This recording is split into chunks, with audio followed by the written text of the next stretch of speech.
welcome to the first episode of Stories of Hope from War Zones. I am Anha Fatma. And I'm Ruth. Today we have very special guests from IDPYP4 who are here to share some incredible stories of hope from war zones. That is right. Our guests are Lalala, 안녕하세요. Noorlan, Bonjour. Mariam, Konnichiwa. and Hamza, Hello. who have worked hard and researched about several organizations bringing aid and support to people in war-torn areas. Welcome to the show. Oh, Thank you so much for having us. We're all very excited to share our stories with you. Exactly. Very excited too. So let's dive right in. So Maria, I will ask you a question. Can you start by telling us about a specific organization or a project that's making a difference in a conflict zone? Absolutely, Noor. One amazing project I'd like to highlight is a group called Seeds of Peace. They work in places like Syria and Afghanistan to help the children who have been affected by the war. They set up safe places for kids to learn, play, and heal from the traumatic experience. Interesting. yeah, wow. That sounds incredible. So, Noorlan, how do they create safe spaces for children? They set up community centers in areas that have been affected by conflict. Inside these centers, there are classrooms, playgrounds, and counseling services. Trained professionals and volunteers help the children process their experiences through art, education, and play. It's a place where they can feel secure and begin to rebuild their sense of normalcy. Wow. That's Wow. I would like Lalala to talk about one of her prestigious organizations she has been researching about. Thank you, Manha. I would like to start with an organization named Palestinian Red Crescent Society. They provide ambulatory services, emergency medical health care, and humanitarian assistance in the conflict zones. They operate field hospitals, provide first aid, and coordinate emergency response efforts in the areas affected by conflict. That's really inspiring. So, Hamna, do you have a particular story from this project that stands out to you? Yes, of course. There's a story about a young girl named Amna from Syria. Amna had to leave her home because of violence. Eventually, she arrived at one of the Seeds of Peace centers. At first, she was very scared and withdrawn, but with the love, kindness, and support she received there, Amna started to open up. She even joined art classes. She wanted to paint her experiences and dreams. Her artwork was so powerful that it was featured in an exhibition to raise awareness about the current situation in Syria. Wow, that was really amazing. Yeah, good. Wow, that's such a moving story. I think art and community support really helped Amina find her voice again. What do you say about that, Maria? I think it is amazing how creative expressions can help people find hope again. Another project I want to mention is an initiative called Water for Life Initiative. They provide clean drinking water to areas that have been devastated by the conflict. Clean water is so important. Yeah, you're right. So, how does Water for Life initiative work, Noorlan? They set up water purification systems and repair damaged water infrastructure. In conflict zones, water sources are often contaminated or destroyed, so this initiative helps restore access to clean water. They also provide education on hygiene and sanitation to prevent disease outbreaks. Wow. That's amazing. Within that's important. That's essential for maintaining health and safety. So, Hamna, do you have any stories about those people who have been directly helped by this initiative? Yes, of course. There's a story about a small village in Yemen that had been without clean water for months. The Water for Life Initiative's team arrived and set up a water purification system immediately. The villagers were very relieved and grateful. One of the villagers, a young mother named Fatma, said that having clean water meant she no longer had to worry about her little children getting sick from that dirty and often contaminated water. It gave her a sense of hope and security for her family and loved ones. It's incredible how something as fundamental as clean water can have such a profound impact on people's lives. Mariam, what is your point of view about it? I think it really is. We should listen to more stories to support and invest in more projects that give healing to those in need, even in the midst of conflict. There People and organizations working tirelessly to make a difference. Absolutely. We've talked about some inspiring stories from different regions, but now it's time to focus on Gaza and Palestine. So, Lalaru, can you tell us something about these areas? Absolutely no. As we all know, wars and conflicts affect our mental health drastically. So there is an organization called Gaza Community Mental Health Program. They offer psychological support to those affected by the trauma of conflicts. They provide counseling, therapy, and community-based mental health program, which helps individuals cope with all of the stress and the psychological impact of the ongoing violence. That's a commendable effort. I love it. So, Laluk, is there one organization that is working mainly for the children? What do you think about it? I know you're talking about the Palestine Children Relief Funds. They focus on providing medical health care to the children of those children in need. They facilitate medical missions and specialized treatment for the children affected by war and conflicts in Palestine. Thank you for sharing, Laluk. So, Mariam, can you please tell us any stories about a young Palestinian who has been on the same mission? Yes, absolutely, Manha.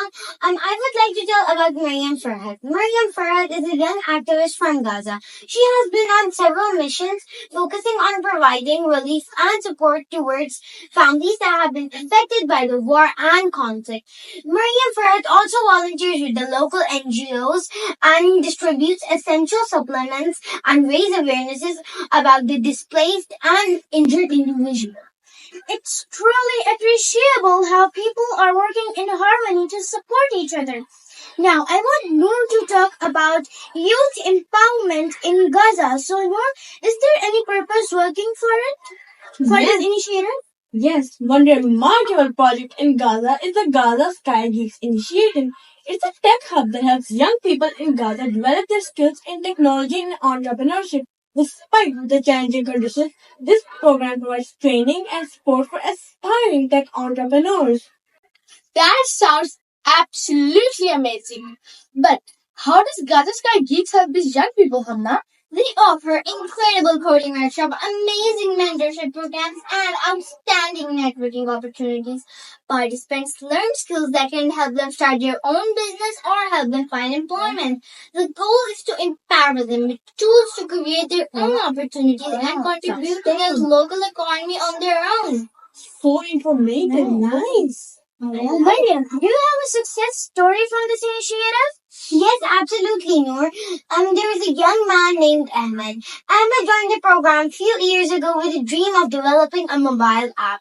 With the support and training he received, he successfully launched his app, which helped people in Gaza find job opportunities and connect with each other. Ahmed's success inspired many others in the program. This is a true inspiration. No doubt technology can bring revolution. I would like Nurulan to talk about her recent research regarding Ibrahim al-Najjar. Nurulan, please go ahead. Ibrahim Al-Najjar is a young entrepreneur from Gaza. He founded a small tech startup which aimed at providing digital solutions to local problems. His company focuses on developing apps and platforms which support education and connect humanitarian aid with those in need. Wow. So now for me, exquisite. That's really encouraging. It's great to see how skills and determination can lead to a positive change even in difficult circumstances. What are your thoughts about it, Laluk? I agree with you, Manha. Having said that, I would talk about another organization named the Palestinian Youth Association for Leadership and Right Activation. It serves the same purpose. We call it PAILA. PAILA engages in activities to empower young people and to promote human rights. They run programs aimed at leadership, advocacy, and communities engagement, helping young Palestinians navigate and address the challenges posed by the conflicts. Nice Yeah, research. that's really good. Very How encouraging! Leadership is the key to empowerment. I must say, I would like to talk to Nurulan once again. So Nurulan, there were a few remarkable initiatives in for these farmers in Palestine. You, Lalaruk, and Hamna have been working on it lately. So can you share some information with us? Absolutely. Another inspiring story from Palestine is the Olive Tree Initiative. This project helps farmers in the West Bank who have been facing challenges due to the conflict. They provide support with farming techniques, equipment, and access to markets. Nice. That's informative. This organization is the Palestinian Agricultural Relief Committee. It works to support farmers and rural communities by providing agricultural aid, and it helps communities who are affected by the destruction of agricultural land during conflicts. Wow. Nice. Yeah. Informative. How does this initiative make a difference for these farmers, Hamna?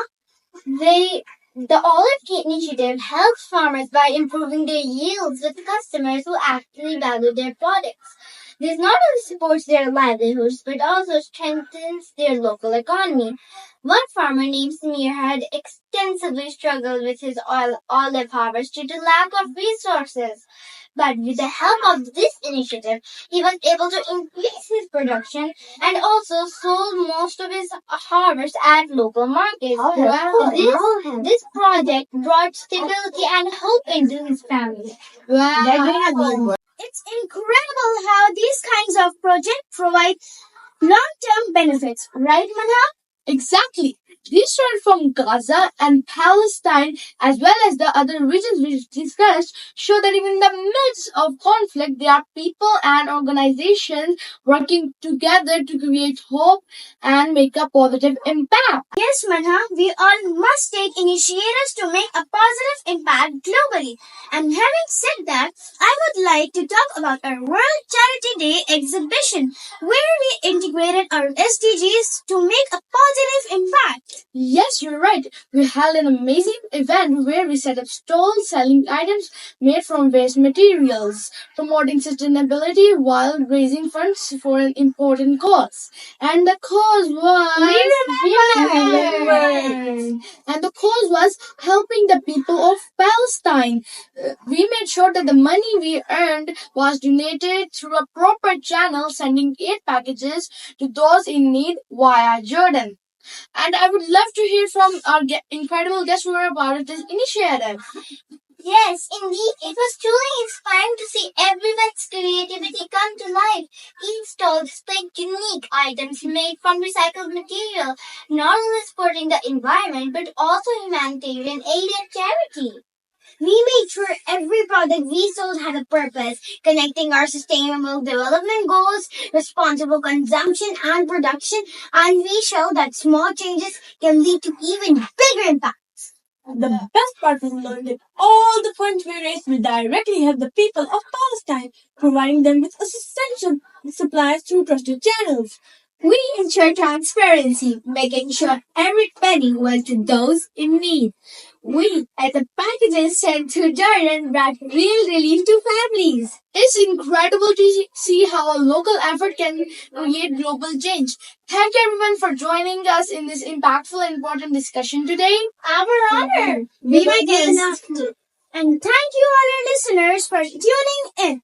Let's continue in the next episode to make a better world. This is your host Manha. This is your co-host Noor. Signing off. Goodbye.